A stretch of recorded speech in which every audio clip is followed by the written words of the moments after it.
नमस्कार, आप देख रहे हैं टोटल टीवी। मैं हूं सौरभ जौहरी। हमारी खास पेशकश में आपका स्वागत है। हरियाणा में पंचायती जमीन पर मिट्टी उपलब्ध करवाने की योजना पर अब सवाल खड़े हो रहे हैं। दरअसल इस योजना के तहत पात्र कुम्हारों को जिन्हें परमिट मिले उनकी जमीन पर तो पहले ही 1 एकड़ में कम्युनिटी सेंटर बना है, जबकि और 1 एकड़ पर अवैध कब्जे करके मकान बनवा दिए गए। इतना ही नहीं, इस योजना के जरिए रसूखदारों को भी फायदा पहुंचाने की नीयत सामने आई है। ऐसे में जो लिस्ट सरकार द्वारा जारी की गई, उस लिस्ट में और उसे बनाने वालों ने सही पात्रों को न तो चुना और ना ही ऊपर से उस जमीन पर कब्जा भी है। ऐसे में सवाल यह है कि हरियाणा के कुम्हारों को जमीन पट्टा आवंटन में क्यों गड़बड़ी हुई और पट्टा आवंटन में गड़बड़ी के लिए आखिर जिम्मेदार कौन है।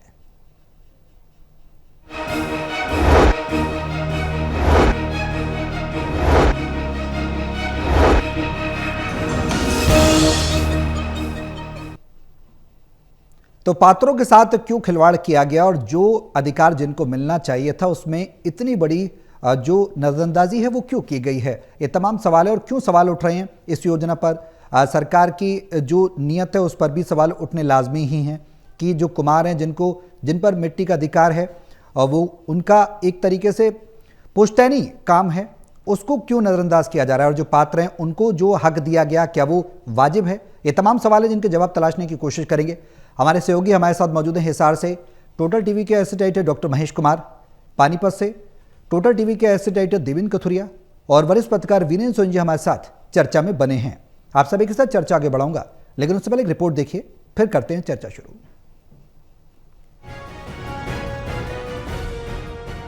प्रदेश के प्रजापत समाज यानी मिट्टी की कला में निपुण कुम्हार बिरादरी के लोगों के लिए प्रदेश सरकार एक योजना लेकर आई थी कि प्रजापत समाज के जो लोग मिट्टी के बर्तन बनाकर समाज की जरूरतें पूरा करते हैं और अपना घर परिवार भी चला रहे हैं, ऐसे लोगों को सरकार पंचायती जमीन पर मिट्टी खोदने के परमिट देगी ताकि उन्हें कच्चा माल आसानी से मिल सके।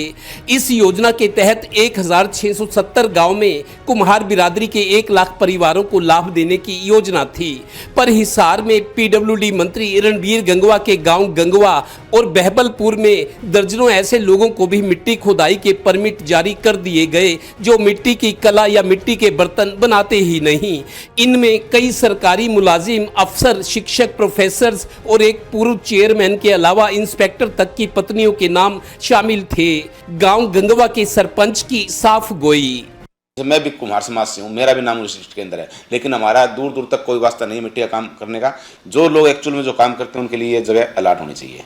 जैसे हमारे गांव के पूर्व चेयरमैन हैं मिट्टी कला बोर्ड के भूपेंद्र जी, हमारी जिला पार्षद है सत्यापल्ली टाक जी। ये परदादा 2 भाई थे और उनको पुश्तैनी काम कर रहे हैं हमें, और हमको कोई ज़मीन नहीं मिली है यहाँ तक, ठीक है, और हमारे नहीं मिली अब तक ज़मीन सर, अब तक कुछ नहीं मिला हमें। और नहीं कोई वो कह रहे हैं ना फर्रा दे रहे हैं, कुछ नहीं मिला अब तक हमें। हम 5 घर हमारे गांव में और सारे खेती वाले कुम्हार हैं। गौरतलब है कि टोटल टीवी की जांच में सामने आया कि जिन पहुंच और शोहरत वालों को मिट्टी के परमिट मिल गए उनमें कई कुम्हार समाज से तो हैं पर मिट्टी का काम नहीं करते, इसलिए वो स्कीम में कवर नहीं होते।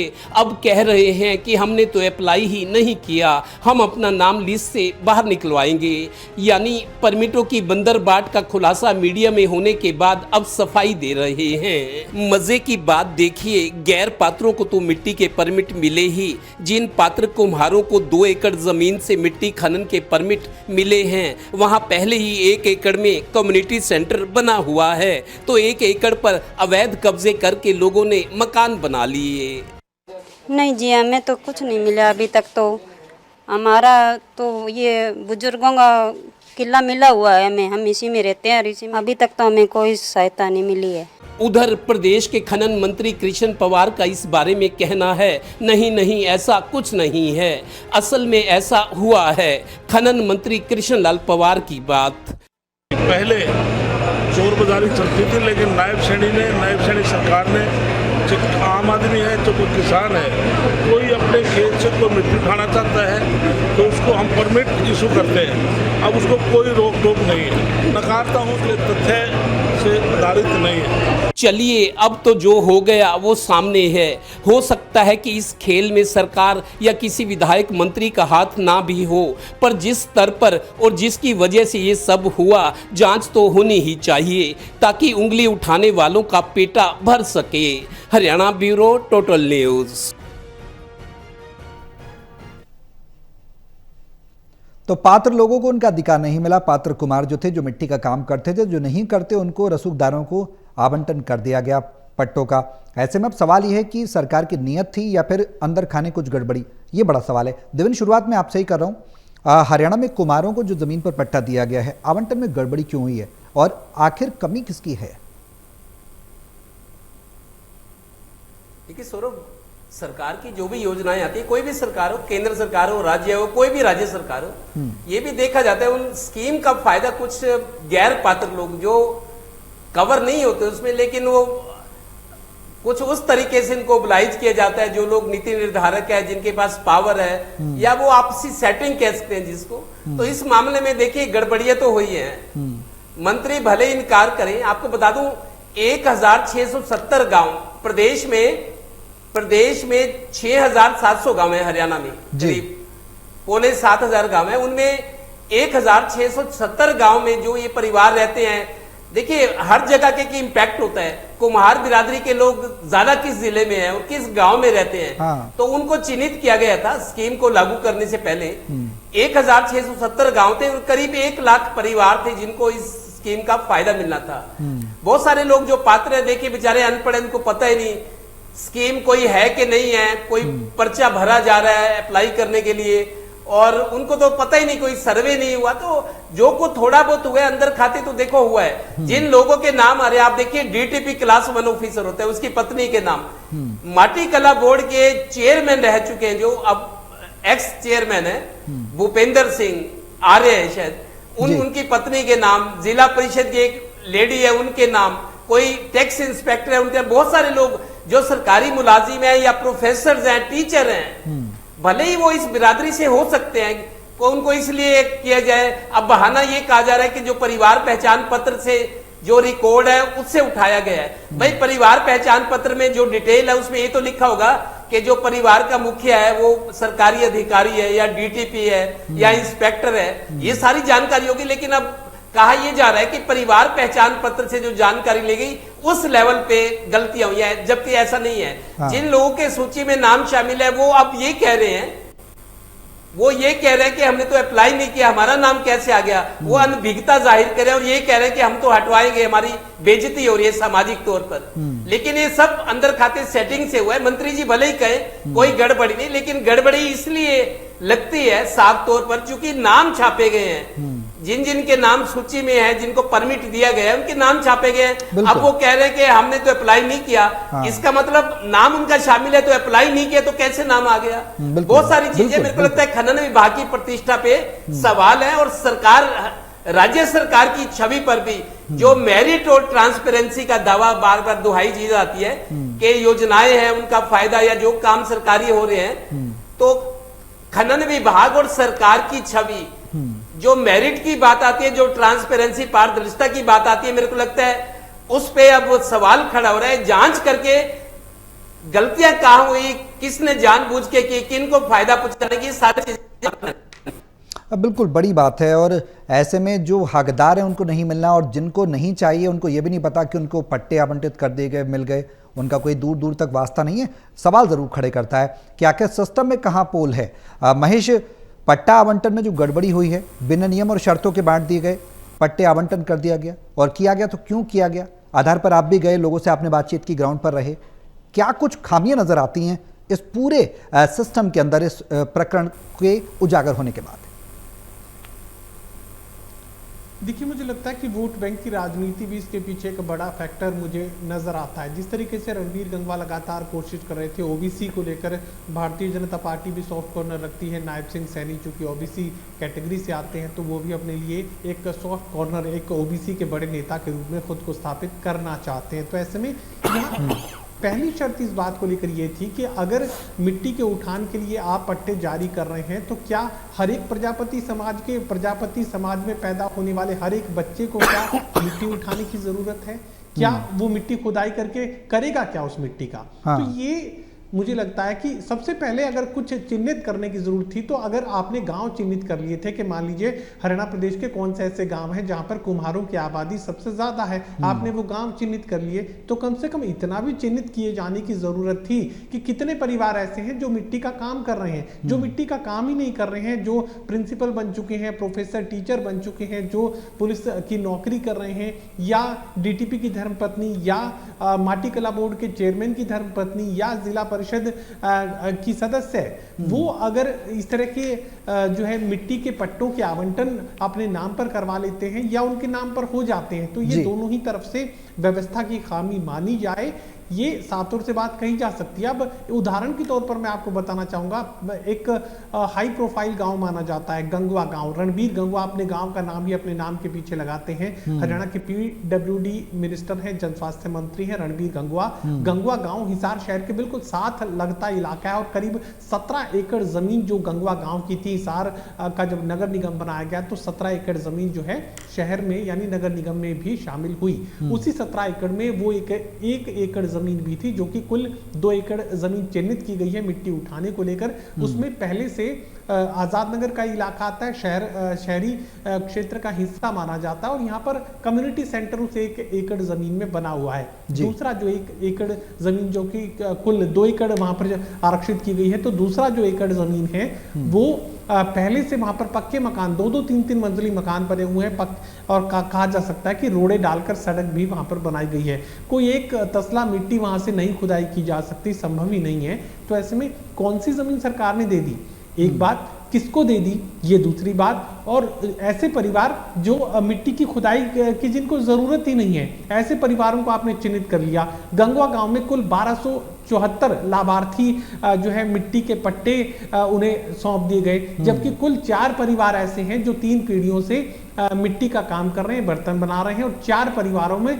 40 से ज्यादा सदस्य नहीं हैं। इन 40 सदस्यों से अलावा अगर 41वें को ये जो है अधिकार दिया जाता है तो पूरी तरह गलत है। ना तो ऐसे लोगों को जरूरत है और ना ही दिया जाना चाहिए था, लेकिन 1274 लोगों को यह अधिकार दे दिया गया। अभी एक दूसरा उदाहरण मैं बताना चाहूंगा, हिसार के बहबलपुर गांव का, जहां पर जो है कुम्हार समाज की आबादी ज्यादा है। जो जमीन आरक्षित की गई, जो यहाँ पर खसरा नंबर डाले गए हैं, उस खसरा नंबर में बहबलपुर गांव का खेल स्टेडियम पहले से बना हुआ है। तो अब क्या ये मान लिया जाए कि खेल स्टेडियम की मिट्टी उठाकर ही उसे इस्तेमाल करने की जरूरत है? 2 की बात कही जा सकती है। और इसके असल कारण तक मैं आ जाता हूँ। असल कारण क्या है कि इन लोगों को लगता था कि कुम्हार समाज के लोगों को जमीन दी जानी है। इन्हें लगता था कि अगर जमीन दी जा रही है, कुछ एकड़ जमीन है, तो 100 गज का प्लॉट उनके हिस्से भी आ सकता है। इनके जो इस पूरी कहानी के पीछे जो चल रहा था, इन्हें लग रहा था कि कुम्हारों को जमीन मिलनी है और जमीन में अगर किला नहीं मिलेगा तो कम से कम 100 गज जमीन तो मिलेगी ही। उस 100 गज जमीन के मालिकाना अधिकार को हासिल करने के लिए ये पूरी कवायद चल रही थी, लेकिन सरकार ने मिट्टी उठाने का पट्टा सौंप दिया। अब यही परिस्थिति जो है इन लोगों को नागवार गुजर रही है, उनके किसी काम की नहीं है। वीरेंद्र जी, किस स्तर पर बंदरबाट देख रहे हैं, किस स्तर पर खामी देख रहे हैं? 2 बातें हैं, खनन विभाग के स्तर पर है, सरकार के स्तर पर है। ये खामी बड़ी अगर देखी जाए तो वो क्या? देखिए, सरकार का उद्देश्य तो पवित्र है, उसमें तो कोई संदेह नहीं है जी, लेकिन इस योजना के अपात्र लोगों को कैसे शामिल कर लिया गया, ये जांच का विषय है। तो इसकी जिम्मेदारी तो लेनी चाहिए, जिम्मेदारी लेने को कोई तैयार नहीं है। देखिए, अगर कोई भी मंत्री कुछ भी दावा करे कि कोई अनियमितता नहीं है, ऐसी बात तो है नहीं। देखिए, सभी अनिल विज जैसे मंत्री तो है नहीं जो अनिल विज कहते हैं कि मेरे विभाग में भ्रष्टाचार है, इस भ्रष्टाचार की जांच के लिए STF बनाई जाए। ऐसा तो कोई और मंत्री कहने का साहस करता नहीं है। बिल्कुल। तो अनियमितताएं तो हैं, किस स्तर पर है, किन लोगों ने की है, ये जांच का विषय है। और देखो, हमेशा कोई भी योजना हो, उसका लाभ अपात्र लोग लेने में सफल हो जाते हैं। वो कैसे सफल होते हैं तो सबको मालूम है, भ्रष्टाचार बहुत बड़ा कारण है। बात चाहे पारदर्शिता की होती हो, लेकिन आज भी अनियमितताओं का बोलबाला है, भ्रष्टाचार है। अभी भी लोग रिश्वतखोरी में पकड़े जा रहे हैं। सरकार अपने ढंग से प्रयास कर रही है, लेकिन कुछ ढर्रा ही ऐसा है जिसको बदलना जाना संभव नहीं है। तो ऐसे में अपात्र लोगों को कैसे शामिल किया गया, इसकी कौन जांच करेगा? बिल्कुल कोई जांच नहीं करेगा, क्योंकि देखिए सारा ही ऊपर से लेकर नीचे तक एक ऐसी व्यवस्था बनी हुई है। इस व्यवस्था को समाप्त करना सरकार के बूते की बात नहीं है, क्योंकि अब आम लोगों में धारणा है कि किसी भी सरकारी विभाग में चले जाइए, भ्रष्टाचार पहले से ज्यादा बढ़ा है। सरकार कितने भी दावे करे, हालांकि इसके लिए लोग भी दोषी हैं, लेकिन भ्रष्टाचार कम होने की बजाय निरंतर बढ़ता ही जा रहा है। लोग कहते हैं कि पहले से ज्यादा जो है रिश्वतखोरी हो गई है, हालांकि जो भ्रष्टाचार निरोधक शाखा है वो अपना काम करती है, लेकिन फिर भी लोग पकड़े जा रहे हैं। इसका मतलब है कानून का कोई भय नहीं है, सरकार का कोई डर नहीं है, लोग मनमानी कर रहे हैं, निरंकुश होते जा रहे हैं, तो अधिकारियों पर तो नकेल है ही नहीं। तो एक कोई भी देख लीजिए, अभी जिस तरह महिला थाने बनाए गए थे, उसका भी उद्देश्य बड़ा पवित्र था, सरकार की भावना अच्छी थी, लेकिन उसका भी दुरुपयोग होने लगा। बीपीएल कार्ड के दिली देख लीजिए, उसमें ऐसे लोगों का चयन कर लिया गया जो पात्र ही नहीं थे, जो पात्र हैं उनके कार्ड ही नहीं बने, वो आज भी धक्के खा रहे हैं, वो समाधान शिविरों में पहुंच रहे हैं, लेकिन उनकी कहीं सुनवाई नहीं होती। इस तरह जितने भी सरकारी योजनाएं हैं, उन योजनाओं में आप पात्र लोग आ जाते हैं और सरकार की जो मंशा होती है, सरकार की जो भावना होती है, उसको पलीता लगाते हैं। तो ऐसे में पूरी व्यवस्था ही दोषी है। हम चाहे पोर्टल व्यवस्था लागू कर लें, चाहे कुछ भी कर लें, लेकिन उसमें कहीं ना कहीं खामी रह जाती है और जो बाबू लोग हैं वो इसका फायदा उठाते हैं। वीरेंद्र जी, एक सवाल है, वो सवाल ये है कि गाँव के कुछ ग्रामीण क्षेत्र हैं, जैसे महेश भी गए, उन्होंने देखा, देवेंद्र ने भी जमीनी स्तर पर देखा और आपने भी देखा होगा अक्सर कुछ क्षेत्र ऐसे हैं जहाँ पर लोगों को अपने अधिकारों के बारे में पता नहीं होता। क्या वो एक बड़ी वजह हो सकती है कि ग्राउंड स्तर पर टीम तो पहुंची लेकिन जांच नहीं की, उस अंतिम व्यक्ति तक नहीं पहुंच पाए जो वाकई में हकदार था, और नहीं पहुंच पाए तो बड़ी खामी तो इसे कहा जाएगा? क्योंकि जो मिट्टी का काम कर रहे हैं उनको पट्टे न देना, और जो नहीं कर रहे, जो प्रोफेसर हैं और जनप्रतिनिधि हैं और बड़े बड़े ओहदों पर बैठे हैं, उनको दिए जाना, खुद मंत्री जी आकर देते हैं पट्टे, तो कहीं ना कहीं बड़े सवाल खड़े करता है कि प्रॉपर स्क्रूटनी नहीं की गई, प्रॉपर जांच नहीं की। सवाल तो है ही है। हाँ। सर्वेक्षण कौन करते हैं? जो वो सर्वेक्षण करते हैं, क्या उसको पुष्ट करने के लिए क्या उसकी प्रामाणिकता की जांच की जाती है? जी। और जिस तरह से कोई भी हो व्यवस्था, कोई भी हो, चाहे आप प्रॉपर्टी टैक्स का सर्वे देख लीजिएगा, चाहे आप बीपीएल का सर्वे देख लीजिएगा, चाहे आप ओल्ड एज पेंशन का देख लीजिएगा, तो उसमें अपात्र लोग आ ही जाते हैं। ये चाहे भूलवश आते हो, त्रुटिवश आते हो, या जानबूझकर ऐसे लोग शामिल किए जाते हैं। तो उसके पीछे क्या है कि बाबुओं को प्रलोभन दिया जाता है। बिल्कुल। तो उसकी प्रामाणिकता की जांच नहीं की जाती। सरकारी एजेंसियां कितनी भी सक्रिय हों, कितना भी अंकुश लगा लें, फिर भी उसमें ऐसी जो है प्रावधान रहता है कि फुल प्रूफ व्यवस्था तो हो ही नहीं सकती जी। तो लोगों को डर भी नहीं है। देखिए पहले भी ऐसे लोग जो पेंशन लेते रहे जो पात्र नहीं थे, और जो पात्र लोग थे उनकी पेंशन बनती नहीं है, या उसमें कोई कागजी कोई ऐसी औपचारिकता रह जाती है जी। और इस तरह से अन्य जो पेंशन है उनमें भी चाहे दिव्यांग पेंशन भी हो, तो मतलब सरकार की व्यवस्था का कहीं ना कहीं दोष है। और आप जितने भी हरियाणा में समाधान शिविर लगते हैं, अब वो सोमवार और गुरुवार को लगते हैं, सप्ताह में 2 दिन लगते हैं, वहां आप जितनी भी शिकायतें देख लीजिएगा, कोई पेंशन से संबंधित होगी कि उसकी पेंशन नहीं बन रही पात्र लोग होने के बावजूद भी, तो उसको जो एक सरकारी सुविधाएं मिलनी चाहिए थी वो नहीं मिल रही। लोग सरकारी सुविधाएं ना मिलने की शिकायत करते हैं। तो सरकार को इस दिशा में त्वरित गति से काम करना चाहिए। जो पात्र लोग हैं वो वंचित ना रहें, वो अपात्र लोग हैं वो इस सुविधा का लाभ ना ले पाएं। अब देवेंद्र, सवाल ये है कि 1 एकड़ में कम्युनिटी सेंटर बना है, जो पट्टे आवंटित किए गए, और 1 एकड़ में मकान है, अवैध कब्जे के मकान हैं, तो जो पट्टे दिए गए वो वास्तव में उस मिट्टी के लिए दिए गए? क्योंकि कुमार तो ये भी कह रहे हैं कि भाई हम बाहर से 4000 से 5000 खर्च करते हैं, तब ट्रॉली लेकर आते हैं मिट्टी की, यहाँ से तो मिट्टी मिल ही नहीं रही, तो पट्टों का क्या आधार? देखिए सौरभ, 3 महीने पहले भिवानी में प्रजापति सम्मेलन हुआ था।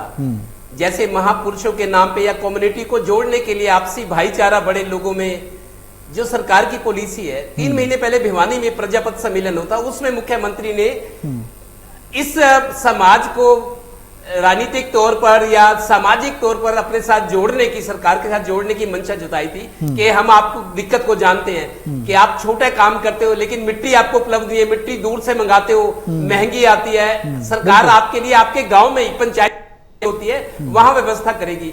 इस नीति के साथ ये योजना शुरुआत होनी थी, लेकिन आप देखिए जो ये सूची बनाने वाले कौन थे, देखिए कैसे कैसे लोग आ गए, और जिनको जगह चिन्हित की गई भी आपको यहाँ जगह मिलेगी, वहां पहले ही ऑक्युपाइड है जगह, अवैध कब्जे हैं या वो जगह खाली नहीं कहाँ देगा। तो समाज को थोड़ा सा बहलाने फुसलाने की कोशिश थी ताकि ये जोड़े जयंतियां या जो इस तरह के इवेंट हो रही है बीजेपी के साथ जोड़ने के लिए। एक बात ये सौरभ आपको बता दूं, जैसा इस रिपोर्ट में दिखाया गया है 3 से 4 हजार रुपए की मिट्टी की ट्रॉली आती है। अगर आपको रेत की ट्रॉली लेनी है तो 1500-2000 के बीच। मिट्टी आपको बता दूं पिछले 2-3 साल में जितने निर्माण कार्य, हाईवेज बनने, सड़कें, बिल्डिंग, फैक्ट्री, दुकान, मिट्टी की बहुत किल्लत है 2-3 महीने साल से हरियाणा में। जो लोग निर्माण कार्य करते हैं मेरे से भी बात, वो कहते हैं जी सीमेंट मिल जाएगी आपको, रेत भी मिल जाएगा, यमुना में खूब बह के आता है रेत, लेकिन मिट्टी की किल्लत हो गई। जब से जमीनें महंगी हो गई, किसानों ने जमीन देनी सरकारी प्रोजेक्ट्स के लिए कम कर दी, बंद कर दी, मार्केट रेट मांगते हैं, धरना देते हैं। तो अब किसान मिट्टी को लेकर, अपने खेत को लेकर जागरूक हो गया है। यही वजह है कि मिट्टी की किल्लत है। मिट्टी 3-4 हजार रुपए की ट्रॉली आती है, रेत की 1500 में आती है। तो मिट्टी की किल्लत हो गई। इन जिनको परमिट दिए गए हैं उनके लिए एक मोटा मुनाफे वाला सौदा था ये। और ये कैसे माना जा सकता है, जिन लोगों ने सूची बनाई वो सरकारी मुलाजिम या डिपार्टमेंट के लोग, माटी कला बोर्ड है, जाहिर सी बात है, या सामाजिक न्याय के नाम पर या जो भी इनके विभाग हैं, कर्मचारियों ने ये योजना शुरू की होगी, कोई सर्वे किया हुआ, लिस्टें बनेंगी, कर्मचारी और ऑफिसर लेवल पे हुआ है। और कुछ लोग दलाल टाइप होते हैं। मैं बताता हूं आपको, अभी भी बिजली निगमों में हरियाणा में बहुत सारा सुधार हुआ है, लेकिन आज भी बिजली कनेक्शन चाहिए तो आपको दलाल का सहारा लेना पड़ेगा, रजिस्ट्री करानी है। ठीक है, सुधार हुआ है चीजों में, लेकिन दलाली वाला सिस्टम अभी भी खत्म नहीं। आपको बड़ा सवाल है, बिल्कुल रजिस्ट्री करवानी है, नगर निगम से एनओसी लेनी है, हर जगह दलाल है, आज भी हैं।